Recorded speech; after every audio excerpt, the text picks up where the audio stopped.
राधे राधे। आप सभी भक्त एवं श्रद्धालु जनों का हमारे YouTube चैनल दिव्य वाणी दर्शन में हार्दिक अभिनंदन है। मैं पावनी राज आप सभी से शुभ आशीष की चाह रखती हूँ। आपने हमारी पिछली वीडियो में भक्त ध्रुव एवं सृष्टि प्रकरण श्रीमद् भागवत में श्रवण किया। आज हम सभी भक्त प्रहलाद एवं भगवान के वराह अवतार की कथा श्रवण करेंगे। आइए हम सब प्रभु का कीर्तन करें और कथा में प्रवेश करें। हरे कृष्णा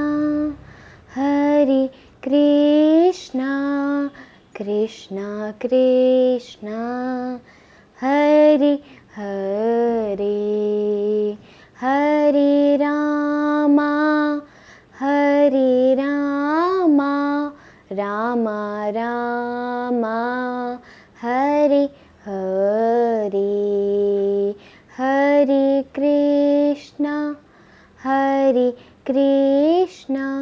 कृष्णा कृष्णा हरे हरे, हरे रामा हरे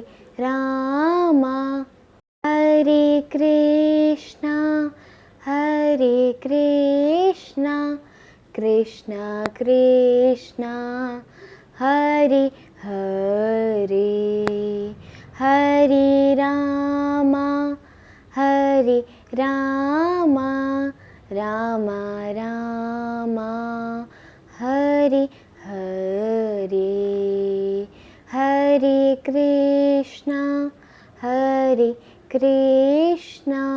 कृष्णा कृष्णा हरे हरे, हरे रामा रामा रामा हरे हरे। जय जय श्री राधे, जय जय श्री राधे, जय जय श्री राधे श्याम।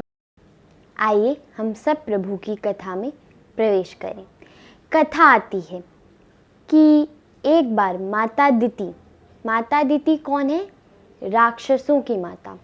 दिति और अदिति बहनें हैं। अदिति देवताओं की माता है, जो 12 आदित्य हैं उनकी माताएं हैं, और दिति राक्षसों की माता है। तो दोनों का ही विवाह कश्यप ऋषि से हुआ है। तो एक बार गोधूलि बेला का समय था और कश्यप ऋषि पूजा करने जा रहे थे।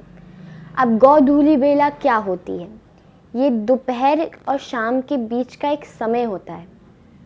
तो उस समय में पूजा पाठ करना अच्छा माना जाता है। क्यों? इसके 2 कारण होते हैं। पहला कारण कि उस समय भगवान भोलेनाथ और उनके साथ माता पार्वती पृथ्वी के चक्कर लगाते हैं। हर घर में जाते हैं, मतलब वो हर घर में देखते हैं कि कौन क्या कर रहा है।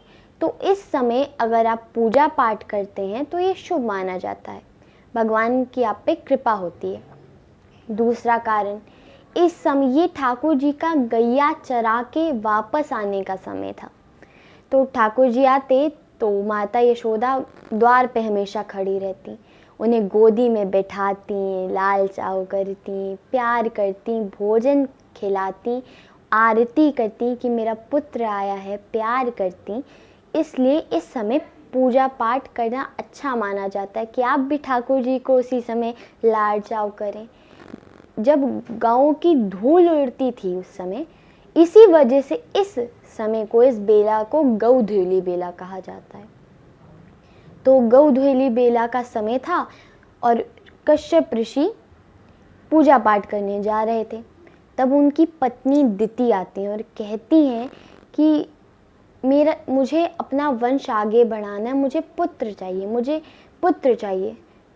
तो कश्यप ऋषि कहते हैं अभी पूजा का समय, अभी नहीं, बाद में बात करेंगे इस बारे में। पर माता दिति तो अड़ गई कि नहीं मुझे पुत्र चाहिए। तो कश्यप ऋषि ने कहा ठीक है, और वहाँ से चले गए। अब पत्नी को ये लगा कि ये गुस्सा हो गए थोड़े, तो इन्हें मनाना होगा। तो जाती हैं, थोड़ी देर बाद जब उनकी पूजा समाप्त हो जाती है तो कहती हैं कि मैं तो हमारा ही वंश आगे बढ़ाने के लिए सोच रही थी, मेरी कोई गलत इच्छा नहीं थी। तो कश्यप ऋषि कहते हैं कि अगर गलत समय में भी सही कार्य करो तो गलत ही होता है। मैंने तुम्हें कह तो दिया कि हमारे पुत्र होंगे, एक नहीं दो होंगे, पर महा नीच होंगे, पापी होंगे। कहा कि मैंने तो अच्छे के लिए आया, ऐसा मत कहिए। कहा तुम इतनी परेशान ना हो, तुम्हारे पुत्र बहुत बुरे होंगे, राक्षस होंगे, पर तुम्हारा पौत्र तुम्हारे वंश को तार देगा। तब माता अदिति ने गर्भ धारण किया है और 100 वर्ष तक गर्भ धारण किया। 100 वर्ष। एक सामान्य स्त्री को गर्भ धारण कितने समय तक करती है? 9 महीने। पर माता अदिति ने 100 वर्ष तक। राक्षस पैदा कर रही है, टाइम तो लगेगा ना। और 100 वर्ष बाद 2 पुत्र प्रगटे और बड़े बड़े खूब अस्त्र शस्त्र लिए प्रगटे और तुरंत चले गए। एक का नाम पड़ा हिरणाक्ष और दूसरे का नाम पड़ा हिरण्यकश्यप।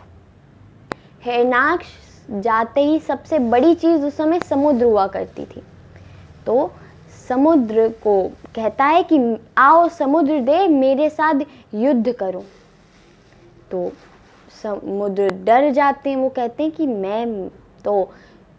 मेरे पास कोई शक्ति नहीं है, मैं तुमसे कैसे लड़ूंगा। कहा तुम तो लड़ने से पहले ही हार मान रहे हो, अरे लड़ के देखो तो।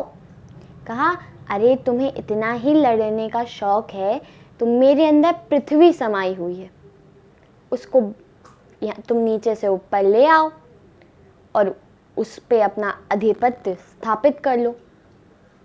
तो ये बात हिरणाक्ष को अच्छी लगी, तो वो समुद्र में चला गया। समुद्र के बहुत नीचे एकदम स्थल पे पृथ्वी थी, और क्योंकि पृथ्वी बार बार बनी, बार बार डूबी, तो ब्रह्मा जी इस बात से बहुत परेशान थे। तो ब्रह्मा जी बैठे सोच रहे थे कि इस बार भी इतनी मेहनत की और सारी पानी पानी हो गई, पृथ्वी फिर डूब गई। अब इतनी बार रचना करना बार बार मुश्किल हो रहा था ब्रह्मा जी के लिए। तो ब्रह्मा जी ने भगवान की स्तुति की, भगवान नारायण की स्तुति की। तब भगवान उनकी श्वास ली और श्वास छोड़ी ब्रह्मा जी ने, तो उसमें से एक वराह निकला और वो स्वयं भगवान ने रूप लिया। बोलिए वराह भगवान की जय। तो वराह भगवान प्रकट हुए हैं। अब आप सब में बहुत लोग तो जानते हैं वराह क्या होता है। वराह क्या होता है? किसी ने जंगली सुअर देखे? कितनों ने देखे? हाथ उठाओ। अरे देखे होंगे। तो जंगली सुअर जिन्होंने देखे, उनके बड़े बड़े दांत होते, इतने बड़े बड़े, और खूब बालों से ढका शरीर। तो भगवान ने वराह का रूप लिया है और पृथ्वी को भगवान अपनी उन्हीं 2 लंबे दांतों पे रख के ऊपर लाए हैं। अब ला रहे थे तो वहीं उसी समय उन्हें वहाँ हिरणाक्ष मिल गया। अब भगवान से युद्ध हुआ हिरणाक्ष का, बहुत समय तक युद्ध चला और भगवान ने हिरणाक्ष को परास्त किया, उसका वध किया। बोलिए वराह भगवान की जय। तो उसके पश्चात काफ़ी समय तक युद्ध हुआ और वराह भगवान ने हिरणाक्ष का वध किया और पृथ्वी को समुद्र के ऊपर आए। पृथ्वी ने कहा कि हे प्रभु, मुझ पे ऐसे संकट आते रहेंगे, इसलिए आप मुझसे विवाह कीजिए और मेरी जिम्मेदारी लीजिए। तब भगवान ने माता पृथ्वी से विवाह किया है। उसके पश्चात जो हिरणाक्ष का भाई था हिरण्यकश्यप, उसको इस बात पे बहुत क्रोध आया कि मेरे भाई को उस विष्णु ने मार दिया। अब भगवान नारायण से उसकी सबसे बड़ी दुश्मनी हो गई, पर उसने अपना शत्रु बना लिया उन्हें और तपस्या करने चला गया कि मैं अब तपस्या करके वरदान लूँगा, उसके पश्चात ही कुछ करूँगा। तो अब वो एक जगह गया, तपस्या में बैठा। अब देवताओं को पता था अगर इसकी तपस्या पूरी हो गई तो सब विनाश होने वाला है, तो 2 तोता और तोती को वहाँ भेज दिया। अब वो एक डाल पे बैठे, जहाँ वो बैठा है वहाँ पर एक पेड़ था, उसकी डाल पे बैठे और वहाँ पर बोले नमो नारायण नमो नारायण नमो नारायण। अब हिरण्यकश्यपु को लगा कि हाँ मेरे शत्रु का नाम कौन ले रहा है, तो देखा कि वो 2 तोता और तोती ले रहे हैं। अब क्रोध तो उसे बहुत आया, पर उसने सोचा अभी मैं कुछ करूँगा ना, अगर मैं अभी कुछ करूँगा तो मेरी इतनी मेहनत, जितनी मैंने मेहनत की, सब व्यर्थ हो जाएगी। तो हिरण्यकश्यप बैठ गया फिर से कि नहीं, मैं तो तपस्या करके रहूँगा। तो वो फिर बैठ गया, पर वो तोता और तोती तो कहे जाए नमो नारायण नमो नारायण नमो नारायण। तो अब ये बात बहुत ही गुस्सा हो उसे, इस बार इतना गुस्सा आया वो उठ के वहाँ से चला गया। अब उसकी पूरी तपस्या खराब, अब वो परेशान। अब वो घर आया तो उसकी पत्नी कयादू पूछती है कि आप तो तपस्या करने गए थे, इतनी जल्दी कैसे आ गए। कहा कि मैं करने तो तपस्या गया था, पर वहाँ पर मेरे शत्रु का किसी ने नाम लिया और मेरा ध्यान मैं भ्रमित हो गया और मेरी तपस्या व्यर्थ हो गई। कहा आपका शत्रु है कौन, नाम तो बताइए। तो कहा तुम्हें नाम जान के क्या करना है। कहा कि नहीं बताइए। तो बहुत बार कयादू ने हिरण्यकश्यप से पूछा तो उसने कहा अरे वो तोता और तोती नमो नारायण बोल रहे थे। अब गलती से भी भगवान का नाम लो ना तो वो कभी व्यर्थ नहीं जाता। माता कयादू के गर्भ में बालक ने ये चीज़ सुन ली। अच्छा, अब वो फिर तपस्या के लिए गया कि इस बार मुझे डिस्ट्रैक्ट कोई नहीं कर पाएगा, इस बार तो मैं कर लूँगा। अब वो बैठा तपस्या में। अब यहाँ पर इस समय क्या हुआ कि नारद जी माता कयादू को इस समय अपने आश्रम ले गए। तब तो उनके साथ माता कयादू उनकी सेवा करती, तो वो सत्संग करते। उनका तो काम ही क्या है, नारायण नारायण, और उनको कुछ मतलब नहीं। नारद जी दिन भर नारायण नारायण करते, शिशु वही गर्भ में सुनता। अब यहाँ पर क्या हुआ कि हिरण्यकश्यप ने बहुत तपस्या की और ब्रह्मा जी को प्रसन्न कर लिया और ब्रह्मा जी से वर मांगा।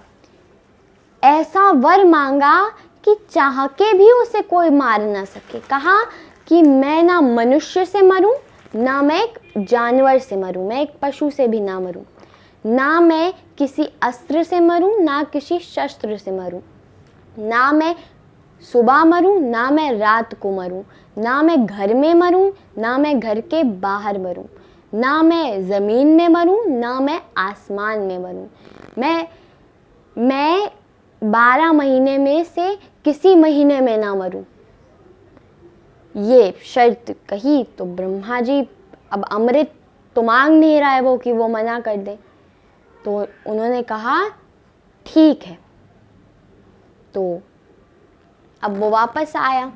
अब यहाँ प्रहलाद जी का जन्म हो गया था, वो थोड़े बड़े भी हो गए थे और बचपन से नारद जी की संगति थी।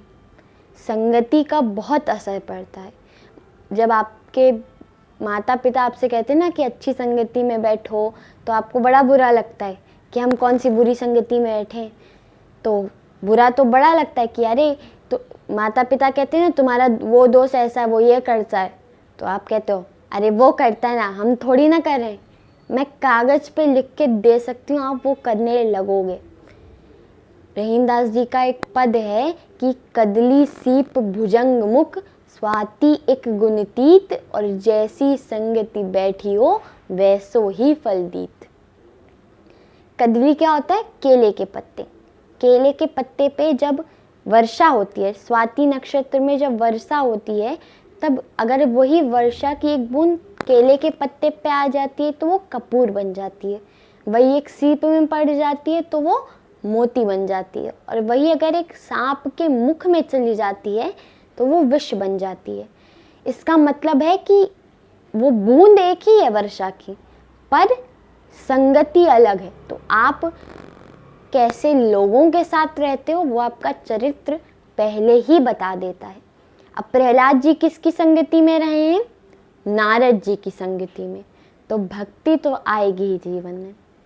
अब हिरण्यकश्यप वापस आया तो कयाधु और प्रहलाद जी को वापस ले आया।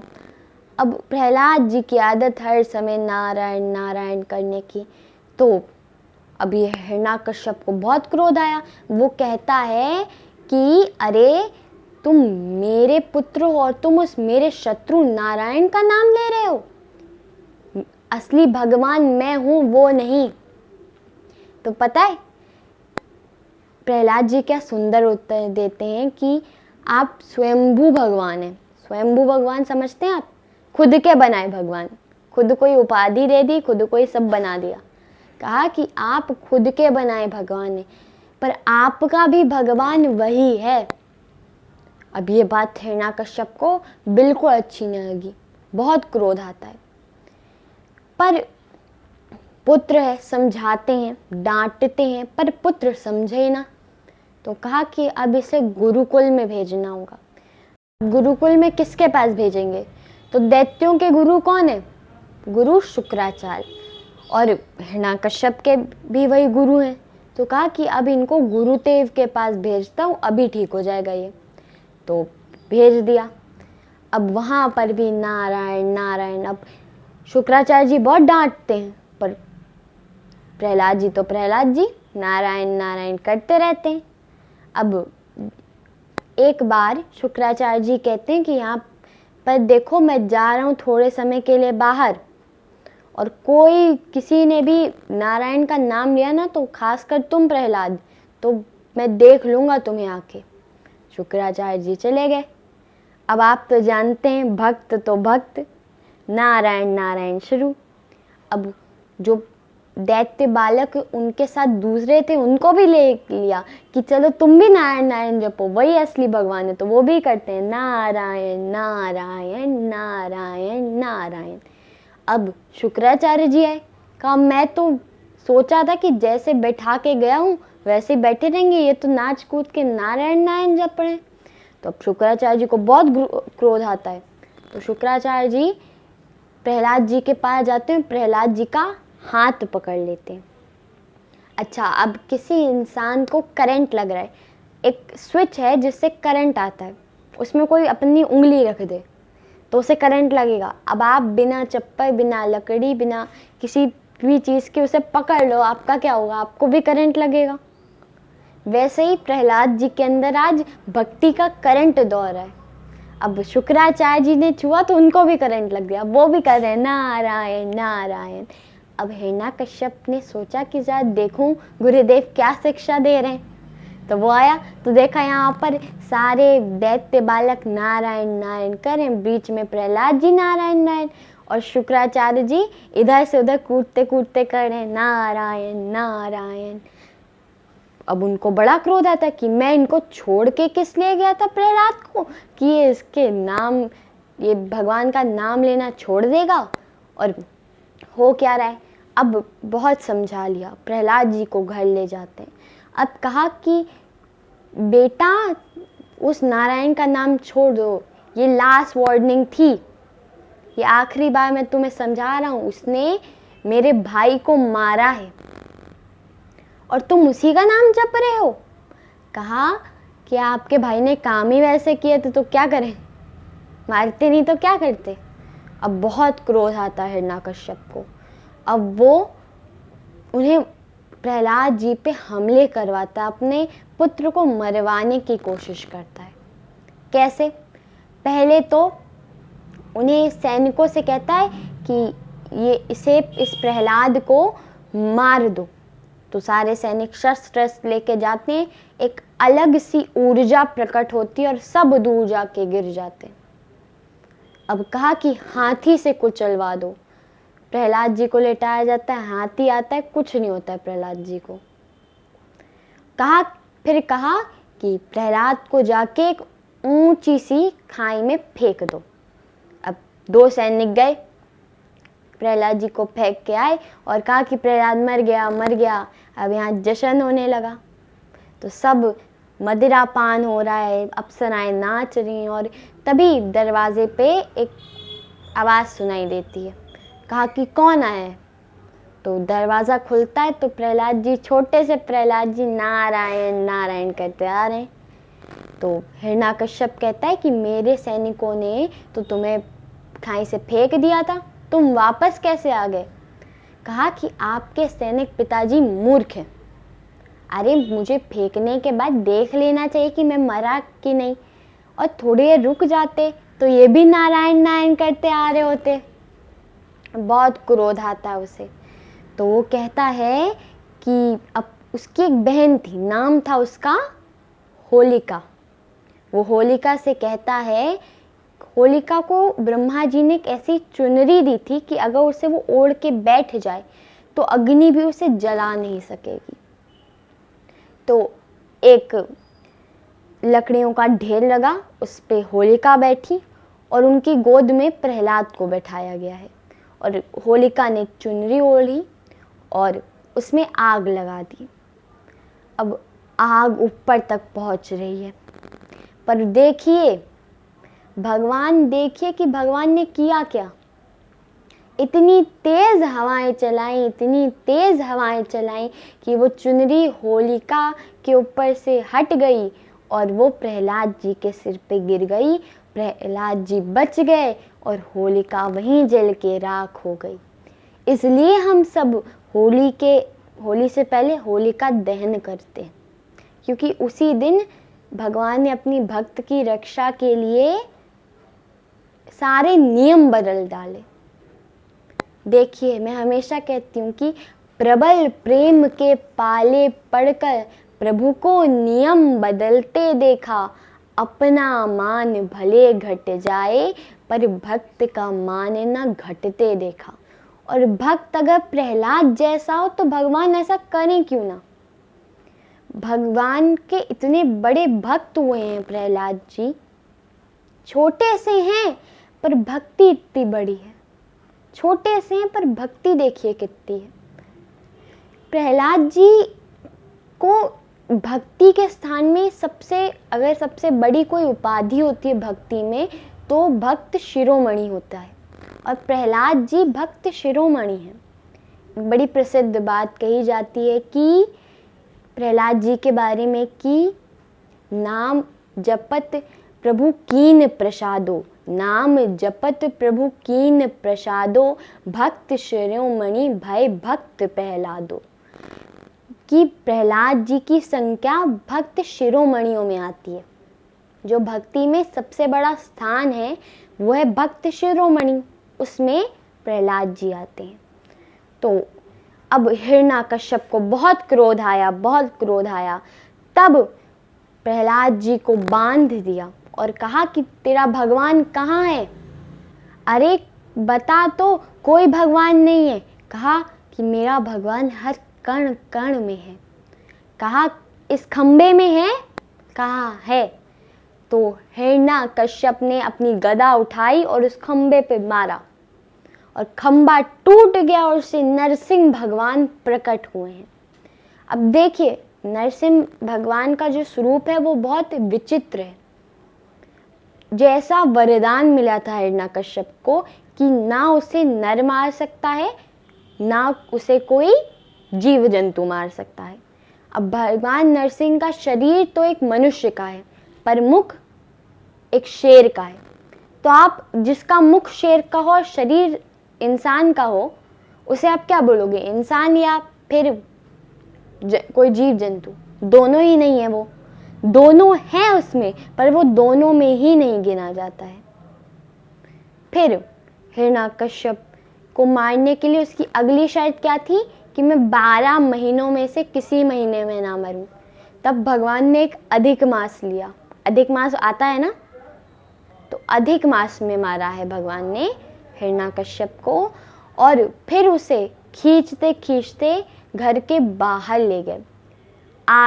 आधा पैर अपना, आधा शरीर उसका घर के अंदर रखा, आधा शरीर उसका बाहर रखा।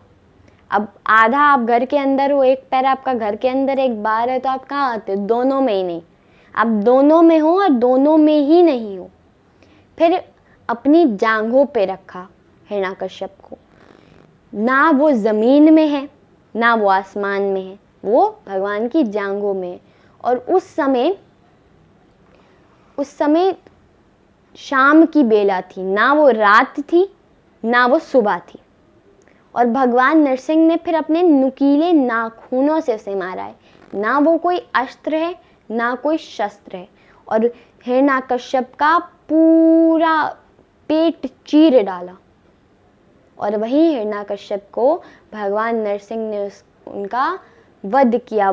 बोलिए नरसिंह भगवान की जय। अब भगवान नरसिंह बहुत क्रोध में अब सारे देवी देवता आके स्तुति करने पर उन्हें इतना क्रोध आ रहा है, कोई क्रोध शांत ही नहीं कर पा रहा है, कोई शांत ही नहीं कर पा रहा है क्रोध।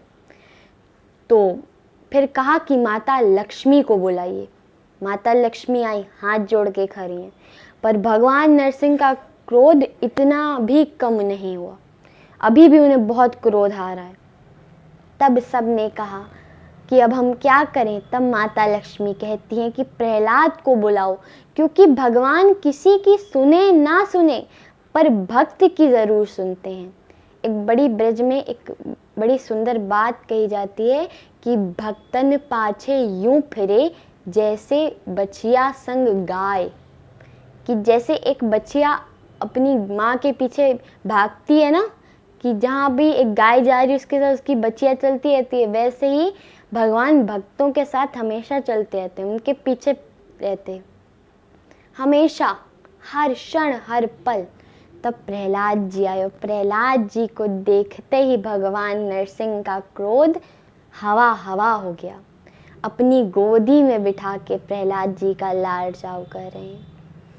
तब प्रहलाद जी कहते हैं कि प्रभु मेरी उम्र 5 वर्ष है, पर मेरी 5 पत्नियां हैं। 5 पत्नियां मतलब काम क्रोध लोभ मोह माया, ये पांचों ने मुझे जकड़ रखा है। ये एक बड़ी सुंदर बात है कि एक बार एक भक्त भगवान से कहता है कि ये जो 5 रस्सियां मुझे इन्होंने पकड़ रखा है। तो भगवान जवाब देते हैं कि देखो, रस्सी ने अगर तुम्हें बांधा है तो 2 तरीके हैं रस्सी से निकलने के। पहला कि तुम्हारे अंदर इतना बल हो कि तुम रस्सी तोड़ दो, या दूसरा तुम्हें सिकुड़ने की कला आती हो तो तुम सिकुड़ोगे। अब जब तुम्हारा पैर सिकुड़ जाएगा तो रस्सी ढीली पड़ जाएगी, अपने आप गिर जाएगी। कहा कि वो भक्त कहता है कि प्रभु, ना हमें सिकुड़ने की कला आती है ना हम में बल है कि हम रस्सी तोड़ सके। तो भगवान कहते हैं तुम तो नहीं निकल सकते फिर। तो वो भक्त कहता है कि प्रभु, हमारे अंदर सामर्थ्य नहीं है पर आपके अंदर तो है। अरे आपने 2 तरीके बनाए हैं रस्सी तोड़ने के, पर तीसरा तरीका मैंने बनाया है। कहा अब तू तरीके भी बनाने लगा। भक्त ने, क्यों नहीं प्रभु, अब आप इतने मुश्किल तरीके बनाएंगे तो हमें कोई इजी वे निकालना होगा ना, आसान तरीका हमें बनाना होगा। कहते हैं अच्छा क्या तरीका। कहा देखिए, हम रस्सी तोड़ नहीं सकते ना हम सिकुड़ सकते हैं, तो आप तो स्वतंत्र हैं, आप तो रस्सी खोल सकते हैं ना। अब भगवान खुश हो गए, भगवान दौड़े दौड़े आए। कहा आ बेटा, तेरी रस्सी तोड़ दूं मैं। कहा तोड़िएगा नहीं, खोलिएगा। कहा अरे मैं तोड़ूं खोलूं उससे तुझे क्या, तुझे मुक्त होने से मतलब। कहा कि देखिए प्रभु, ध्यान से खोलिएगा, क्योंकि इस रस्सी को जब आप खोल लेंगे ना तो हम तो मुक्त हो जाएंगे, फिर हम आपको इस रस्सी में बांध देंगे। तो भगवान ने रस्सी खोली तो भक्तों ने उसी रस्सी से भगवान को, अपनी प्रेम रूपी रस्सी में भगवान को बांध दिया और भगवान आज तक बंधे। वैसे प्रहलाद जी ने कहा कि मेरी देखिए, ये मोह माया काम क्रोध लोभ मेरे जीवन में है, ये 5 पत्नियां मुझे छोड़ेंगी नहीं, अब आप ही कुछ कीजिए। तब भगवान नरसिंह ने अपना हाथ प्रहलाद जी के सिर पे फेरा और कहा कि तुम्हें काम क्रोध लोभ मोह माया छू भी नहीं सकेगी, ये मेरा वचन है तुमसे। और भगवान भक्त प्रहलाद को अपने लोक ले गए। बोलिए प्रहलाद जी महाराज की जय। आइए आज की कथा को हम सब विश्राम देते हैं, प्रभु का कीर्तन करते हैं और आज की कथा को विश्राम देते हैं। हरे कृष्णा कृष्णा कृष्णा हरे हरे, हरे रामा रामा रामा हरे हरे, हरे कृष्णा कृष्णा कृष्णा हरे हरे, हरे रामा रामा रामा हरे हरे, हरे कृष्णा कृष्णा कृष्णा हरे हरे, हरे रामा